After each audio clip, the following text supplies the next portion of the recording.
what does the Hindu Sanatana Dharma actually mean? We are limiting the possibility of Sanatana Dharma by adding the word Hindu to it. Why does the supreme entity have a gender? Nobody told you Rama is a supreme entity. Whole of Ramayana unfolds because of Sita. Gender discrimination is not even an idea in our mind. When the Islamic invasions happened, they saw it so easy to take this country. Hundreds of women burning themselves to death. This is the most shameful dimension of our culture. We should not forget this.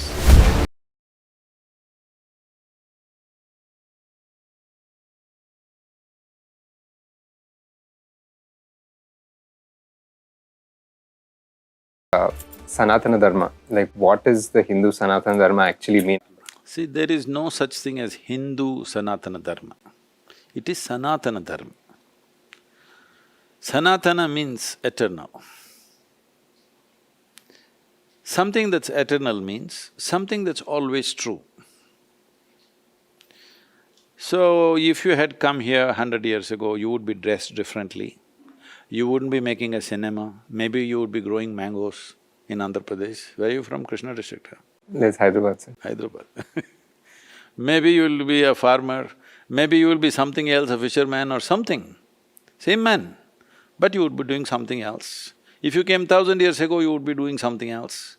So what we are doing today, how you're dressed today, how you speak today, how you act today, is a generational thing, it's of the times.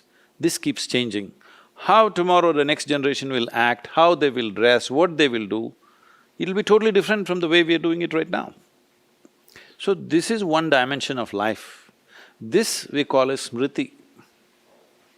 Smriti literally translates as memory or from memory. Whatever you're doing right now, how you dress right now, is either just like your father or in reaction, never like your father isn't it? But both by memory. So you have learned certain things by memory. This is smriti. But there is shruti, which can be interpreted in many different ways. One dimension of it is, it's the tune of life. This is not set by you, this is creation. Only if you understand the shruti of life, then you can find a rhythm. This is what Bharata means. Bha means bhava or the experience of life. Ra means raga, which is the shruti of life. Tha means tala. Bhava is what happens to you, it's an experience. But raga is already set, the shruti is already set. Now it's for you to find the right rhythm for that, so that life happens beautifully like a wonderful music. If you don't find the rhythm, the same shruti which facilitates life will crush you. So, when we say Sanatana Dharma, we are talking about that dimension of life which does not change, which is fundamental to our existence. Eternal. It's fundamental, it is the basis of our existence. Well, how you dress, what's your profession, how do you deal with your family, how do you deal with your relationships, society, this is all transient. Every generation it's different, from person to person it's different.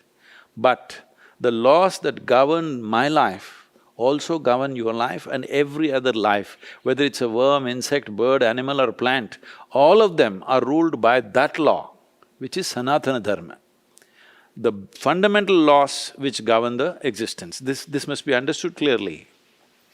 When we talk about laws, we are not talking about penal code imposed by human beings upon each other for control and whatever, some semblance of sanity in the society. Because that law has to change from generation to generation. You see, there is so much fight going on about change this law, change that law. Every generation is fighting for it always. That's a different thing because that's a transactional law. When we talk about Sanatana Dharma, we are not talking about a transactional dharma, we are talking about an existential dharma. First of all, let us understand the word dharma. Dharma means the law. Dharma does not mean religion. In this culture, we don't know what is religion, we don't have such things. We are only looking at what are the underlying laws for my life to happen in the best possible way, because we understand unless you stick to the law, your life cannot happen well. Because a law is not an imposition. A law is the basis, it's the foundation of the existence. If you figure this out well, then your life happens effortlessly because you know the laws or you're in tune with the laws. If you don't know, for no reason you suffer, simply. So Sanatana Dharma is that dimension. Does it belong to a Hindu or somebody else or an Indian person or some other person? That's not the point. This is what governs the existence.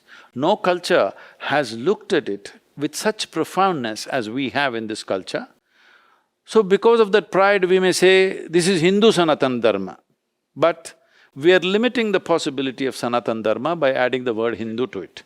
If you understand, the word Hindu is a geographical identity. The land that lies between Himalayas and Hindu Sagara is Hindu. In that sense, if you're saying it, it's all right for pride, but it's not all right, it's not correct, because Sanatana Dharma applies to every life, wherever they may be born or unborn. It applies even to unborn life and the life that is dead also. So Sanatana Dharma talks about how to handle the unborn, how to handle the born, how to handle the grown-up, how to handle different stages of life and how to handle the dead, all dimensions of life. But Smriti is something that every generation should reinvent or amendments need to happen. This is the only culture which has thought of things like this, that we understand social transactions have to evolve. Evolution does not necessarily mean we're doing something better than the previous generation. It is just that because situations are changing, we're evolving so that we fit into those situations. So situational transactions always have to evolve and change. So this culture allowed that. How you ate 100 years ago, today we can debate and say, that's not the way we want to eat because my work habits have changed. When I was ploughing the land, I was eating that much of whatever. Today, I'm just directing a movie, so I will only this much of this. So there is no law to say you have to eat like this, you have to fast like this, you have to do this. Because these laws must be constantly amended. As India's constitution can be amended according to the changes needed for a particular generation. Similarly, but even in the constitution, there are a few fundamental rights and other things that you don't touch. You cannot call that Sanatana Dharma, but in a way it is. For the nation, it is. There are a few fundamental rights which are absolute, sacrosanct, you cannot touch it. But everything else is available for amendments and improvements and knockdown of certain laws, all these things. So, this is a very profound way of seeing life. But what has happened to us is, because of over 1,000 years of invasion, and when they saw, when people who came from outside, what amazed them was, they did not come as conquerors first. They just came as bandits, few dozens or a few hundreds. They were amazed how developed and how economically strong and so much wealth, but unprotected. Their idea of a heap of gold means there would be 10 men always standing there with arms. But here, people put a heap of gold on the street and sold. Because society was so evolved, people understood what are the laws. If I steal yours, tomorrow you will steal mine and the whole society will collapse after some time. So people were so wise and evolved, when they came, this looked like a free-for-all bonanza. They could take what they want. Wealth was not protected, women were not protected, they were everywhere. They picked up what they want and exploited it in a most horrible way, most horrific way. Today we're trying to glorify those things also, unfortunately. But in a most horrific way, they did this. When the Islamic invasions happened, this happened. They did not come as invaders. They did not come as religious crusaders. They just came as bandits. But when they saw it was so easy, because there were men involved in profound music, mathematics, astronomy, astrology, all kinds of things, but there were not too many fighting men. So it was a walkover. The land, the beautiful land that this was, the rich banks of the rivers, agriculturally rich, wealth, gold, diamonds. The first nation which mined diamonds in the world is India, all right? The greatest diamond in the world is still from India, it is sitting on the British crown But they saw this is like a paradise that you can take without resistance. And they took it because they were basically nomadic people, barbarian, they did their own terrible things. Even when the British came, we must understand, it is not the United Kingdom's army which came, it's East India Company which came. It's a business which came, but they saw it so easy to take this country. They became emperors over a period of time. They came only to do business. Traders. Traders came and became emperors and rulers of this nation because we had such a profound culture where people were not in that fighting mode but involved profoundly into these things, and laws were absolutely respected by everybody. So they thought the people who came from outside also was going to respect this, but they were in for a surprise. By the time they recovered, it was all over. So now where we are, wherever we are, whether you are Indian, Hindu, non-Hindu, whatever you are, Sanatana Dharma applies to everybody because these are the laws which guide the fundamental process of life. But smritis are different. Your smriti and my smriti may be different. It is different, actually. What is true in Andhra Pradesh is not true in Tamil Nadu, what is true in Tamil Nadu is not true in Kerala, so close by. What is true in this western Tamil Nadu is not true in southern Tamil Nadu. Because this is by memory. Our parents, our culture, what they did, either we are doing the same thing or in reaction we are doing an opposite thing. But this is a constantly changing process, not only from generation to generation, in our own life. Every few years our smritis are changing. From our memory we are changing, isn't it? Many aspects of our life. But Shruti doesn't change because this is not set by you, this is set by creation. So Sanatana Dharma means this, what governs your life, you must understand that. Once you understand that, you live a profound and beautiful life. So we didn't have to talk about… See, in this culture, nobody is talking about morality, commandments, what you should do, what you should not do, moral stuff, if you do this, you will go to heaven, if you do that, you will go to hell. All this is not there because we inculcated this dimension. If you are in tune with the laws, you don't need punishment, you don't need reward. If you understand the traffic law rules and you're driving accordingly, you don't need a policeman, isn't it? So this was a culture without a policeman, for which we paid the price in some way, unfortunately. So Sadhguru, at that point of time, the Sanatana Dharma in our country was so strong. And because it was our country, we call it the Hindu Sanatana Dharma. And ippatiki ee kalamlo there is a talk that everything is diluted, like the be it religion, even if you think in terms of religion, in terms of the Sanatana Dharma of today's age, everything feels diluted, palchpadipoyindani oka feeling undi. So why do you think that is happening, even though it's been a long time since we have been under any direct foreign influence? And also the original strength that we had, like back in the day, where did that come from? See, you cannot dilute Sanatana Dharma. Your understanding may be diluted, but Dharma is not diluted because it's a basis of the existence. Society's understanding.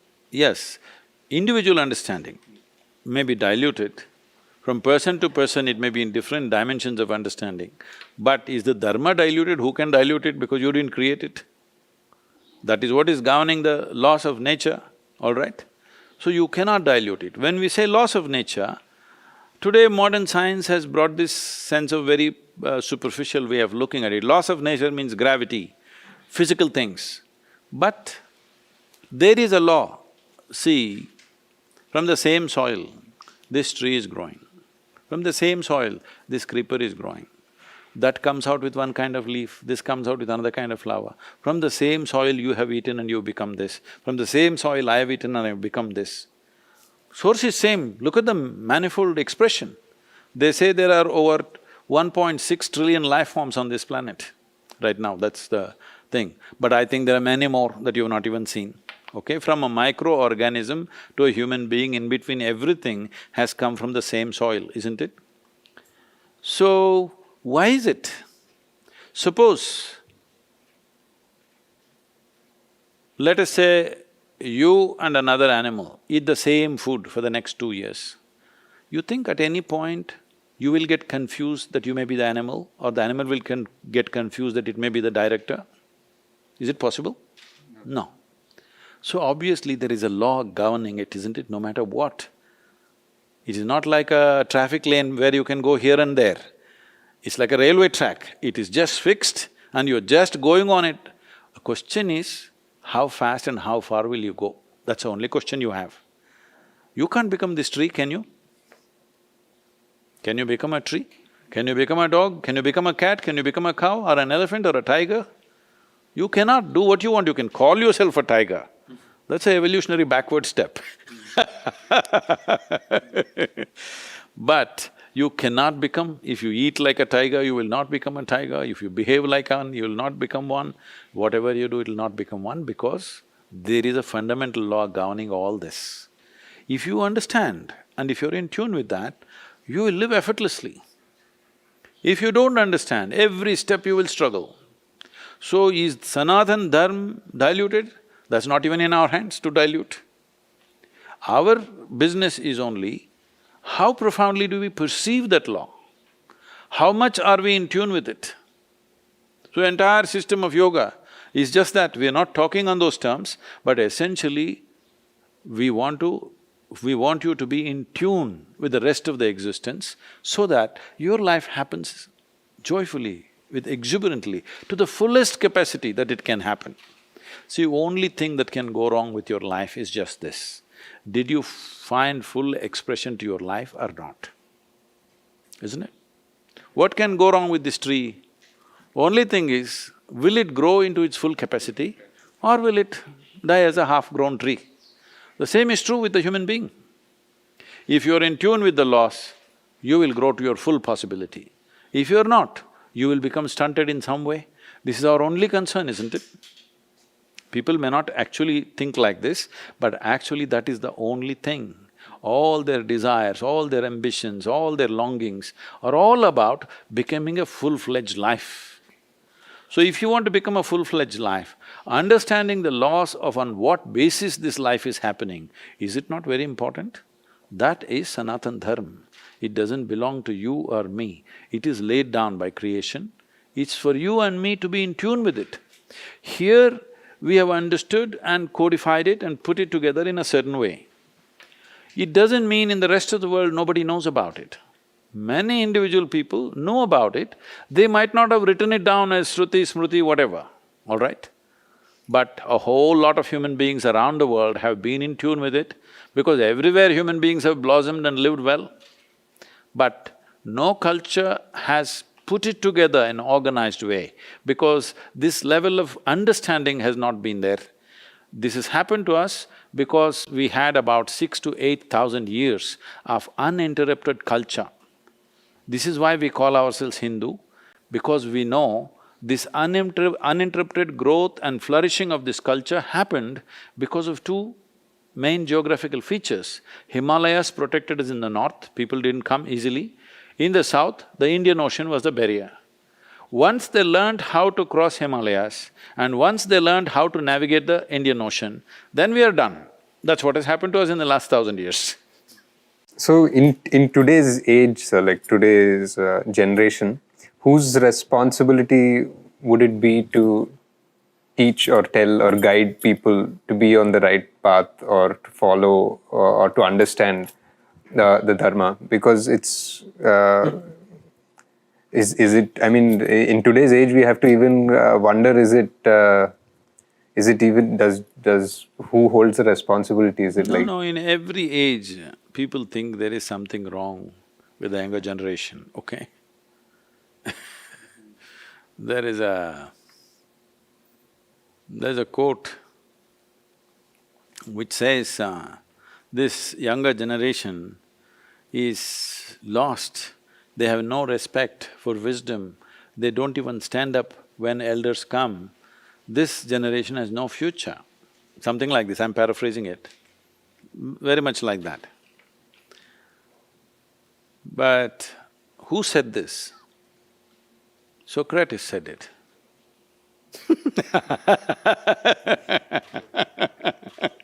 At that time also he thought the same thing. So he now also parents are thinking the same thing. Our parents were thinking the same thing about us. I'm not thinking like that about the younger generation. I see that there is a possibility. The question is the previous generation, what kind of footprint they leave. That decides what kind of footprint the next generation will leave. If you have left an irresponsible footprint, they will go somewhere. If you've left a responsible footprint, responsible does not mean imposition. Responsible means cultivation, isn't it? Inspiration. Inspiration and cultivation, not imposition. ఒక్క ప్రశ్న sir, చాలా మంది అడిగారు భక్తి TV తరఫు నుంచి కూడా, what is the difference between guru and Sadhguru అని అడిగారు. And what is the meaning of the word Sadhguru అని మీరు చెప్తే? Sadhguru means uneducated guru. Guru may be highly educated. When I say education, see, people's idea of education is just memory, isn't it?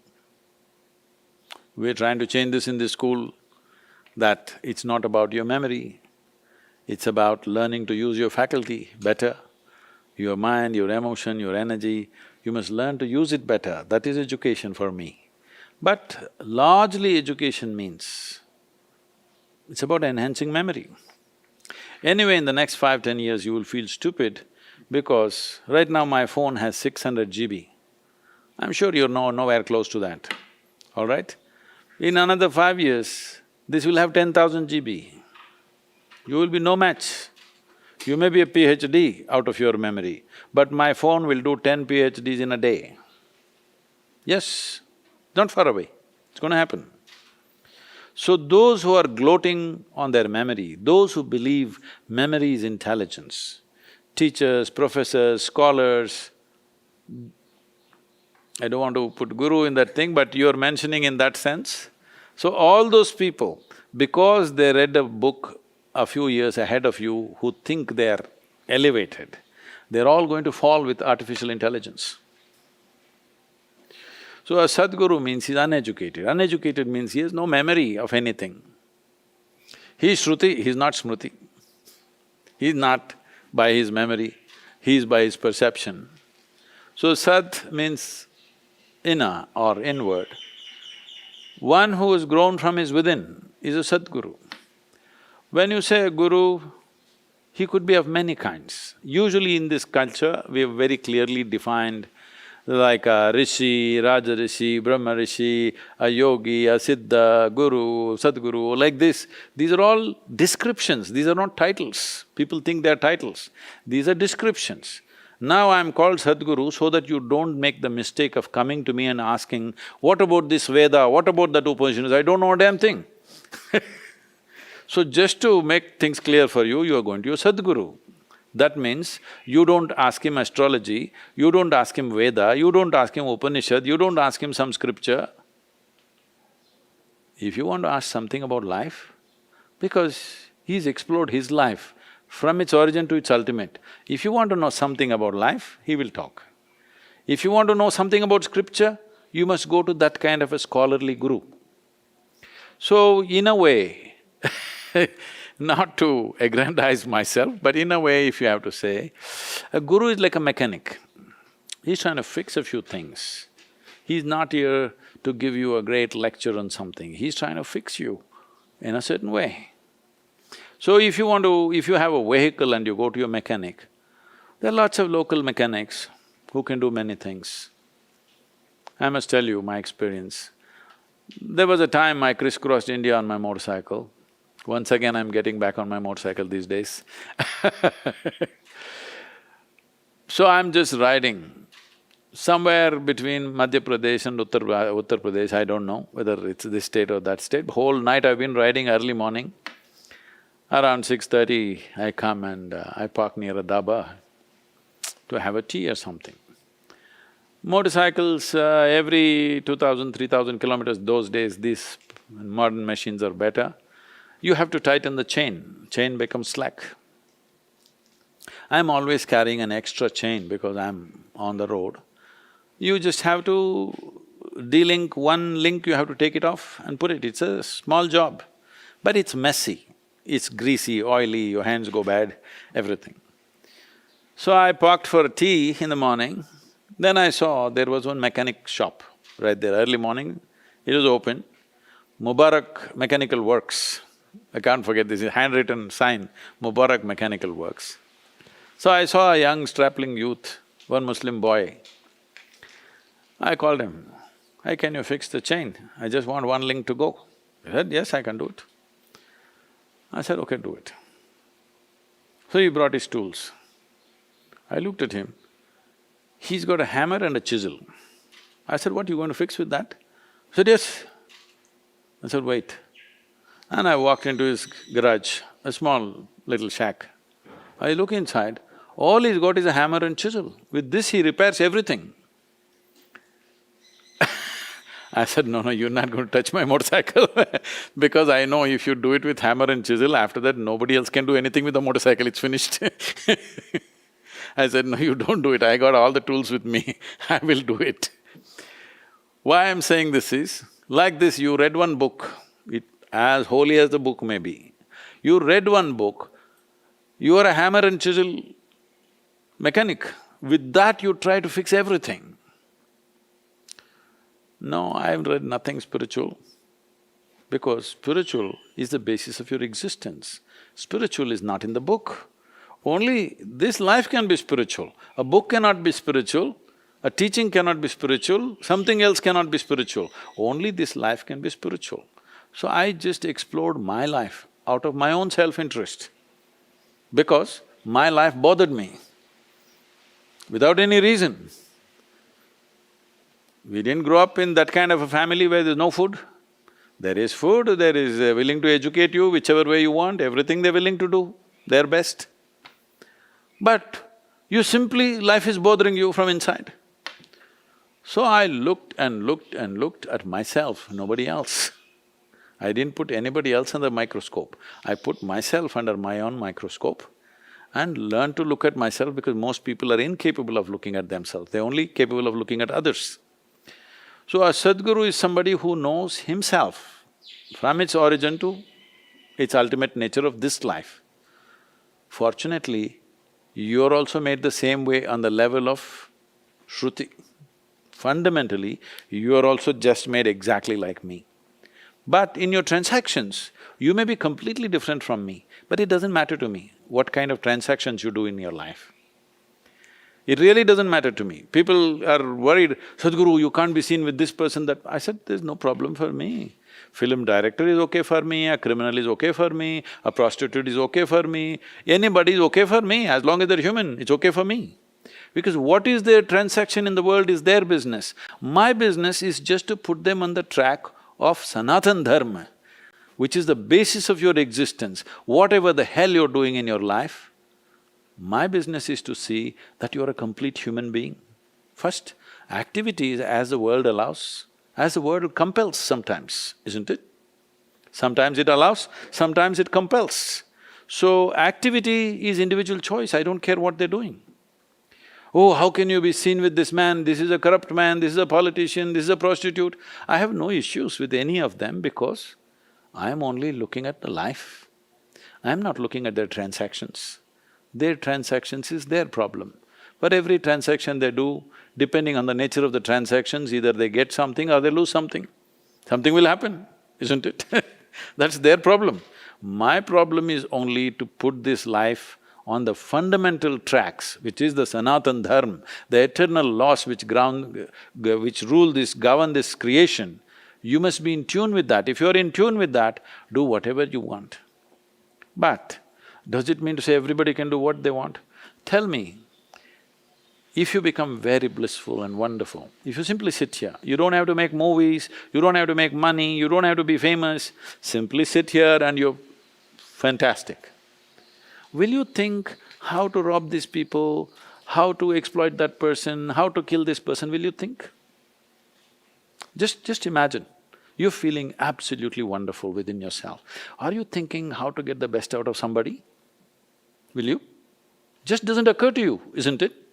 So the problem with the world is we are trying to fix the transactions without fixing the fundamental life process.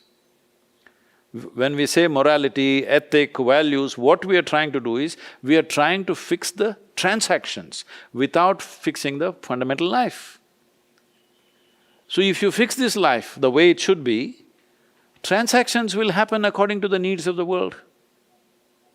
People are always asking, you know, these kind of idiotic things keep coming to me from journalists and others. Oh, in the olden times, yogis used to walk, you are driving your own car. I said, in the olden times, you idiot, everybody was walking, all right, not just the yogi. Yogi might have walked little faster than others. Now the yogi drives little faster than others, that's all.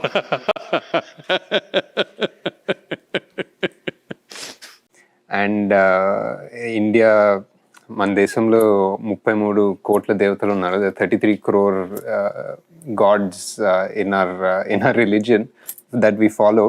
So why is there a need for so many gods, and how do we worship?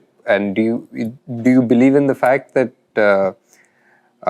if you when you worship, that you just worship one god, or like, you know, each god has a specific way to be worshipped? We are Indians, we like variety. We are not people who will stay in a uniform, we are Not one like that, all right? See, first of all, change that question in terms of, why does our religion has 33 crore gods? 33 crore, is it? Yeah, but why does our religion have 33 crore gods? No, our religion doesn't have 33 crore gods. In fact, we don't have a religion. We are a land of seekers. We have variety of spiritual processes.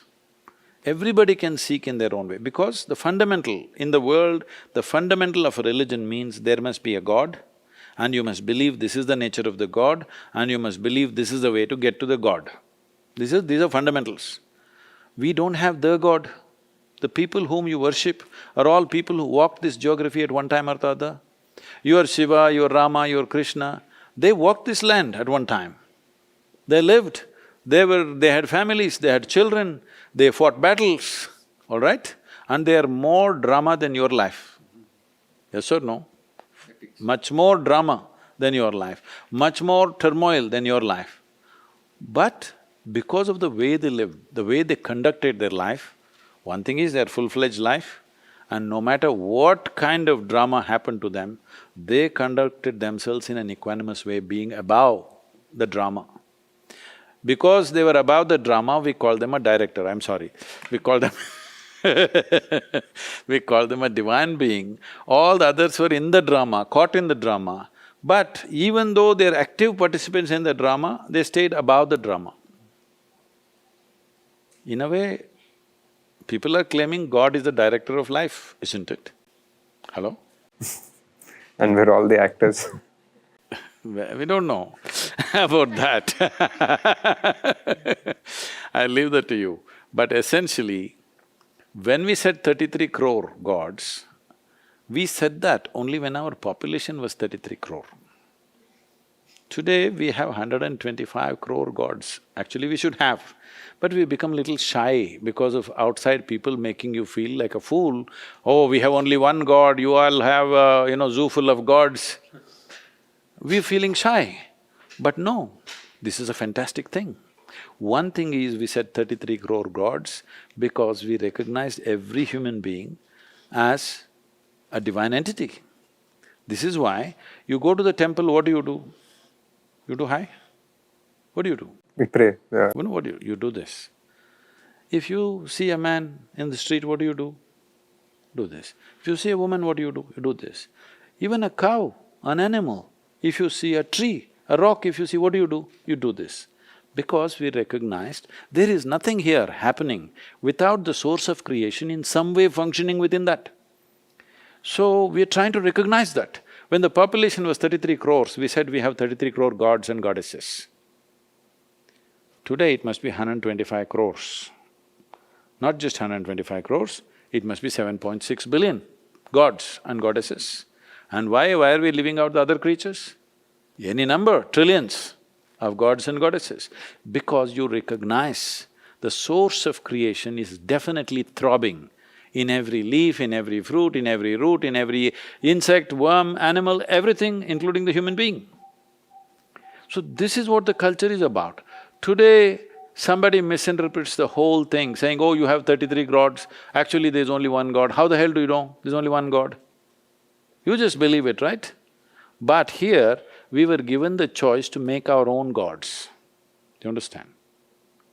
There's something called as Ishta Devata, that you can choose the god you want. Isn't it fantastic? Yeah. God is not an imposition on you. You can make this tree your god and every day worship this god. In your garden, if you go and worship your tree, in India, neighbors will not think you're crazy. If you do it in any other country, they'll call the police. Do you know this? I'm not joking. They'll call the police. They will attack you. In some countries, they will attack you. In some countries, they'll call the police. But you go into your garden, there's one rock standing there, one little stone, you go and worship, oh, people will say, oh, he's a devotee. So, is it not important? The important thing is to see the footprint of the divine in every piece of life around you. Right now, because God has been exported to heaven, you can do all the trash here and misinform him about your actions and then you will go to heaven anyway. Here we are not interested in going to heaven. We know even if we go and sit on God's lap, after a few days we'll be bored with him. We are smart enough to know that. Hello? Is it not true? Access. People whom you thought are the most fantastic human beings, when you be with them for 3 days, you're bored, you want to go to a cinema, leaving that person there. So even with God, the same thing will happen, even with heaven, the same thing will happen, we know this. Because of this, our highest value became freedom or liberation. The only goal in this culture is mukti, moksha, nirvana. This means you want to become free, because freedom is the ultimate process of life. God is not the ultimate process here. We can create any number of gods, we have no issues. If you need some kind of a support, above all, these gods were created in a certain way. Some of them may be just an emotional expression of people, but a whole lot of them have a scientific basis to it. To access different dimensions of life, we created different kinds of deities. See, a murti, I don't know in Andhra Pradesh if you are still using this word, in Tamil Nadu still, many people call the murti as a yantra. Is it still there in Andhra? Not that I heard of, no. If you see in temples, there will be geometrical drawings to make the deity into a yantra. Yantra means what? A machine. Why do you create a machine? Because right now, why are we using a microphone? To do something. Because to enhance the faculty that we already have. We're able to speak. Suppose we had no speech, would we invent a microphone? Suppose you were made like a tree, rooted to one place, would you invent a bicycle? No. Every machine that we have created is only enhancement of our existing faculties, isn't it? So the deities were also yantras, that means they were machines which will enhance your capability. Well, my life is a living demonstration of that. But if anything in India is a suspect today, for Indians at least. Everybody else looks at us in such great awe. But in India, anything Indian is this thing, because there's a whole segment of media who is committed to beating this nation down. Yes, they're committed for beating this nation down for whatever reasons, I don't want to go into the reasons, but they're doing it continuously. But if it happens elsewhere, for example, you heard of Ramanujam, the mathematician. If he had not gone to London, we would have told him, we would have declared here he's a useless guy, all right?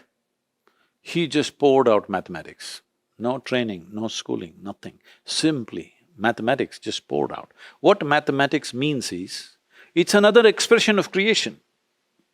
Creation reduced to numbers so that we can understand in a certain way, that's what mathematics is in a way. And this entire mathematical process, Albert Einstein said this entire mathematical process, which is the basis and the backbone of modern science, would be nothing without contribution from India. One important fragment of this is zero. Nobody could have thought about a zero except this nation, because only here we are looking at nirvana, moksha, which means becoming nothing. Nothingness is our ideal. So zero is always a big factor in our life. The ultimate nature of existence is nothingness. Today modern science is saying over 99% of creation is nothing, all right? That's a dimension. But nobody would have observed it outside. Only because we turned inside, here we said, this is it. Not only that, he poured out mathematics simply.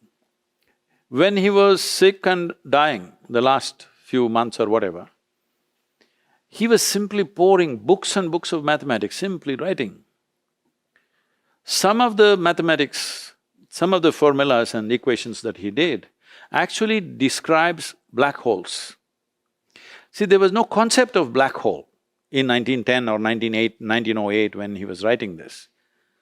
Without a concept and a theory, you can't make math in science. But he first made math. Many years later, almost 40 years later, they came up with the idea of a black hole, a concept of a black hole. But he already made the math. When people asked him, where is this coming from? He said, my Devi bleeds mathematics. For him, his Devi is the window to something possible. So similarly, deities were created as a possibility to enhance your faculties in a certain way. So for everybody, we created a deity. You are a businessman, you want to become rich, one kind of deity. You are a creative person, you want to be creative, another kind of deity. You are a spiritual person, another kind of deity. You are a thief, for him also we have a deity, you know. Thieves have their own goddesses and gods who support their thievery. Yes, it is so. If you see traditional, there have been tribes who are culturally thieves, they're very proud of their profession. You know, you've heard of the Pindaris and others. Yeah. All these people had their own deities. Without worshipping their deity, they never went on their thievery business because they saw it as a trade. And to support that kind of activity, they had their own deities. Because these are energy forms which were created to facilitate a specific type of activity. So you want to be intellectually brilliant, one kind of deity. You want to be emotionally rich, another kind of deity. For everything we created a deity. These are yantras, these are machines. So if there is a machine, you must know how to use it. If you don't know how to use it, you think it's junk. That's all that's happened today. Nobody knows how to use it. That is because most of the temples are taken by the government. Government clerks are there, no devotee in the temple. Government clerk is running the temple. Some of the police officers in Tamil Nadu are saying, in the media they have said this, that anywhere between 30 to 40% of the main deities in the temples may be sold and fake deities are sitting there. They're saying that, I don't know. Yeah, it's possible. There's some jewelry that's missing, it comes in the paper. Jewelry is gone, land is gone. First of all, devotee is gone. A temple without a devotee means we know your intention is to run it down because you did not understand the profoundness of the culture. You thought, this is just like one more religion. This is not religion. This is exploration of human possibility. Sadhguru, there's at creation there is supposed to be Shiva, Brahma and Vishnu, and it could be personalities, it could be energy, and then there's also a story of how there are Avataras who save the earth, the Avataras. And all of these characters are men, essentially. Is it that for a reason? Does if that idea of a god have a gender? So you're missing the point. There are a whole lot of people in Andhra Pradesh whose name is Sita Rama, Radha Krishna. Yes or no? Yes. Why are they putting the woman first and then the man? It should be Krishna Radha. But nobody says that in this culture, we say Radha Krishna. Radha is not even his wife. Yeah. She entered his life at the age of 8, she exited at the age of 16. The major part of his life, she was nowhere there, all right? He never went back and saw her because he got engaged with something else, he migrated, all those things happened to him. But still we say Radha Krishna, not Krishna Radha. We say Sita Rama. What more do you want? No, more on the terms of No, leave the… See, at least here, women existed. You do one thing, you read regular world history, which is generally all about wars and conquests and this and that. Is there any woman there except to service them sexually around? There were some, women who were carried with the armies. Apart from that, was there any significant woman there playing an important role? no, not… Yes, because the recording of history, unfortunately, is done like this. If you see Ramayana or Mahabharata, women have significant role in the drama. In fact, whole of Mahabharata unfolds because of a woman. Whole of Ramayana unfolds because of Sita, isn't it? It's all about Sita. The wars are about Sita. In Mahabharata, all the wars are about Draupadi, isn't it? So, how can you say they don't have a significant role? When it come to battles, of course, men dominated the battle scene and it should be so. Yeah, I mean, yeah. I wasn't saying about the significance, I was saying about like why does the supreme entity have a gender? See, nobody told you Rama is a supreme entity. Or Vishnu? No. Nobody told you he's a supreme entity, isn't it? Did anybody tell you? It's only from what we've heard. No, even what you have heard, please look at it and see. A certain manifestation, yes. Well, when Rama and Krishna especially and Rama also, particularly Krishna, he never started a day without worshipping Shiva. If he's the supreme entity, he wouldn't be doing that. Shiva has always been seen as a yogi, not as a god. That's why here we're calling him Adi Yogi because he's the first yogi. Tell me, have you seen any picture where he's not sitting like a yogi? Either he's a hunter or he's a yogi, isn't it? So everywhere, tell me any god in the world, do they have a wife, 2 children and pets all around? Children's pets and his own pet, everything all around. Have you seen a god like this? All of them have significance, isn't it? Nandi sits before Shiva, he is more dominant. Parvati always there next to him. So, this gender discrimination is not even an idea in our mind, you understand? It doesn't exist for us. It is just all this hodgepodge is of more recent origin. And putting the woman behind the doors, all happened after invasions came. Because when invaders come, the first thing they want to lay their hands upon is your wife and your daughter. Horrible things will happen to them. So we started hiding them because day after day they're coming, you don't want the woman to be seen outside because somebody will grab them and take them away, terrible things will happen. You heard recently those movies came, Padmavat and whatever. All this is telling you what people are trying to glorify the burning of the woman. It's a horrible shame that we could not protect them. Why are they burning themselves? You think they want to go to heaven? They just want to avoid the hell of being captured because they know what will happen to them. It's better to die. Dying by fire is better than getting into the hands of certain people. We must understand this in the right context. Why hundreds of women burning themselves to death or jumping into wells? They're saying when invasions happened, the wells got full with women. You understand, the bodies. It filled up the well, there was no place to jump. The whole village or town will go and jump into that deep well. Why? Because what they were doing to the woman when they won the war was so terrible that it was best to die. So we should not attach any glory to it or pride to it. This is the most shameful dimension of our culture, that we have been taken like this our women have been put through this, all kinds of things have happened to us. We should not forget this, not to become bitter about somebody, but to see such things don't happen to us or to anybody in this world. That's important. Yes. So last two questions, sir. Can you describe bhakti? Can you define what bhakti means? Bhakti means, the English word is more… See, the way of… we have seen bhakti is, it's a way of directing our bhava. You have all kinds of bhavas coming. When you're a child, maybe if you saw a puppy, your bhava went behind the puppy.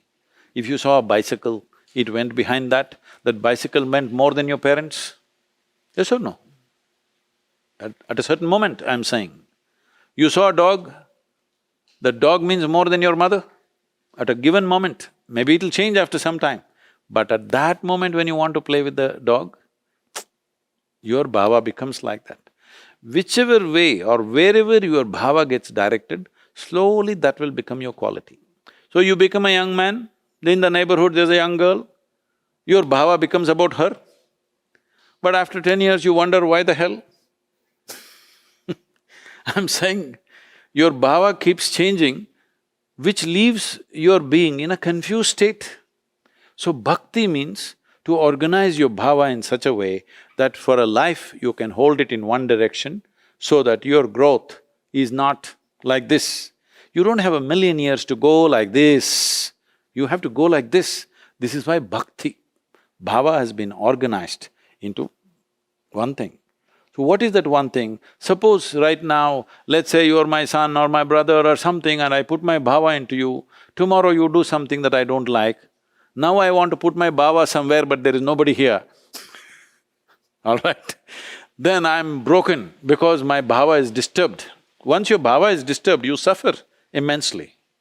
So you put your bhava behind that kind of entity with which you have no argument. It's a divine entity, no argument, no expectation, but you know your bhava is organized. Once your bhava is organized, you are going in a straight line. That means you will travel far in this life. The English word devotion is also very beautiful. Devotion means, the root word for this is dissolution. So devotion is a tool for you to dissolve yourself. It is not a tool to ask for this, ask for that. Dear God, give me this, give me that, protect me, save me, is not devotion, this is a transaction. It's a cheap transaction, if you ask me. Because the transaction is like this, God, I will give you 10 rupees, give me 10 crores. Is anybody in Hyderabad willing to give you 10 crores for 10 rupees? He'll slap you in the face. Any man, sensible man, isn't it?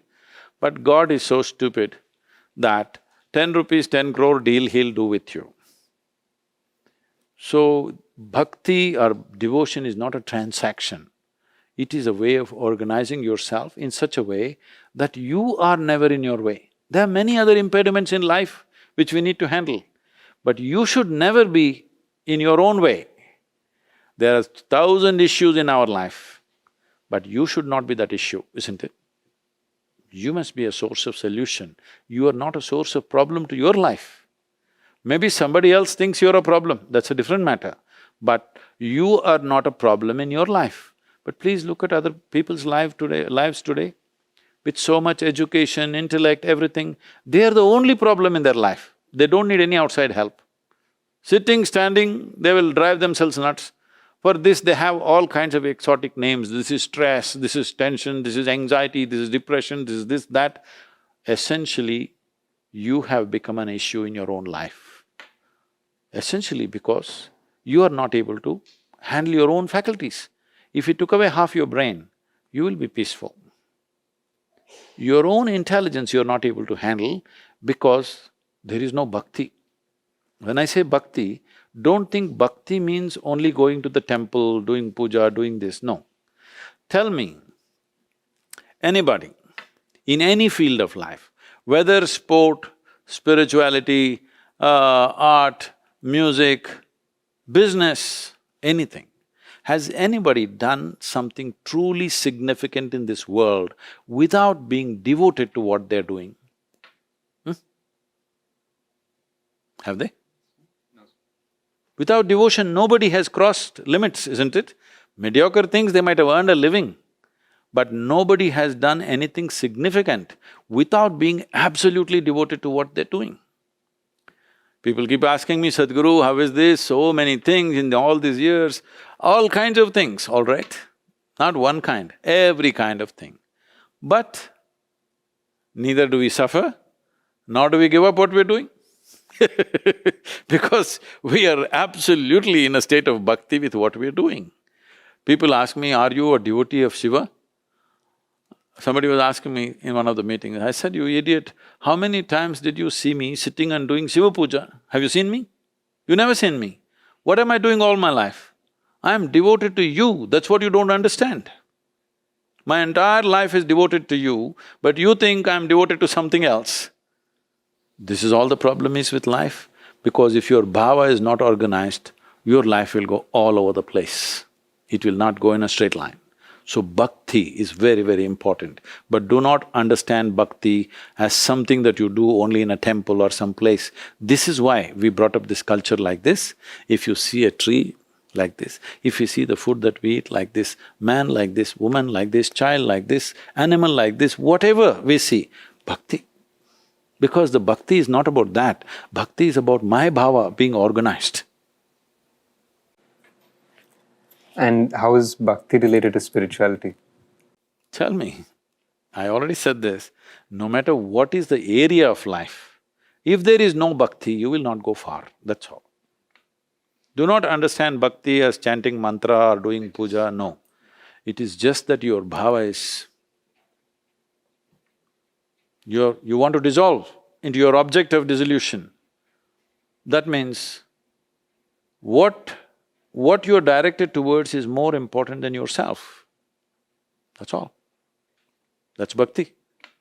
Sadhguru, it's been 28 years since Isha has started, and it's not just in India but across the world. How was it 28 years ago? How did it start? So 28 years is the yoga center. Sir. This activity is on for 37 years now. But largely till 98, 99 or 2000, till 2000, we were only focused on one goal, Dhyanalinga. So really our worldwide activity is only from 2001 till now, so it's actually 18 years of activity. Well, today people estimate that we've touched over 500 million people, that's 500 million people. But 37 years ago, when this phenomenal experience happened to me on the Chamundi Hills, I sat there and simply, if I sit there, I'm like dripping ecstasy in every cell in my body. I again and again tried the next few days and weeks that I do activity something, and if I simply sit, I'm just bursting with ecstasy. That time I thought that this is so simple. If you don't do anything, if you don't mess with yourself, you will be ecstatic. Ecstatic means bursting with ecstasy. At the peak of your life, if only you don't mess with your psychological stuff. Then I thought, this is so simple, I will make the whole world ecstatic. Well, at that moment, I thought this is the first time I have discovered this. Because I had no traditional background, I had no spiritual background, I just grew up in a very westernized way. And this was bursting within me, I thought that is a time where, youth of that generation were so much into drugs, seeking experiences. But here I was, if I just close my eyes, I'm in the highest possible experience that a human being can be. So I thought, no drug, no God, no religion, no nothing, no philosophy. If you don't mess with yourself, you're ecstatic. I thought this is very simple. On that day, world's population was 5.6 billion people. I thought… I made a plan. In 2.5 years' time, I'll make the whole world ecstatic. 38 years People think we are a great success because we have touched 500 million people. I don't think so, because for me, humanity means 7.6 billion people. Well, I might die a failure but a blissful failure. This is something all the young people must understand. You must choose to fail, because the goals that you choose are so huge. In one lifetime you cannot do it. You set up petty goals, you finish that and you think you're a great success. What is the point of such a life? You aspire for something which cannot be fulfilled by one generation of people, but you have the privilege of setting the direction for that. You will die of failure, but it's a very blissful failure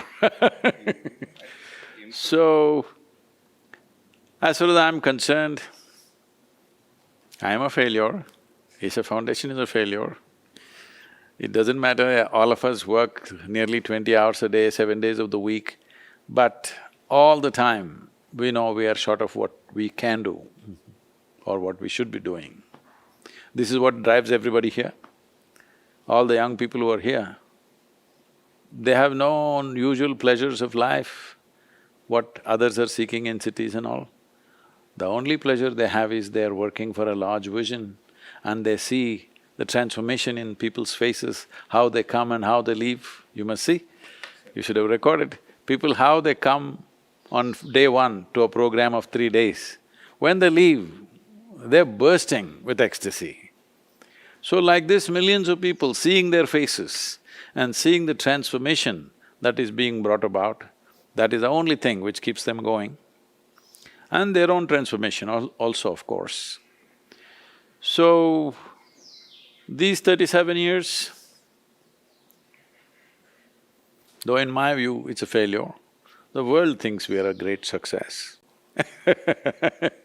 because they think small So, sir, that means normally everyone adutar sir edana organization ki what is the future plan? What is your 10-year plan? So, meeku 37 years mundu nunchi you had only one plan. Only one plan, still working with the same plan.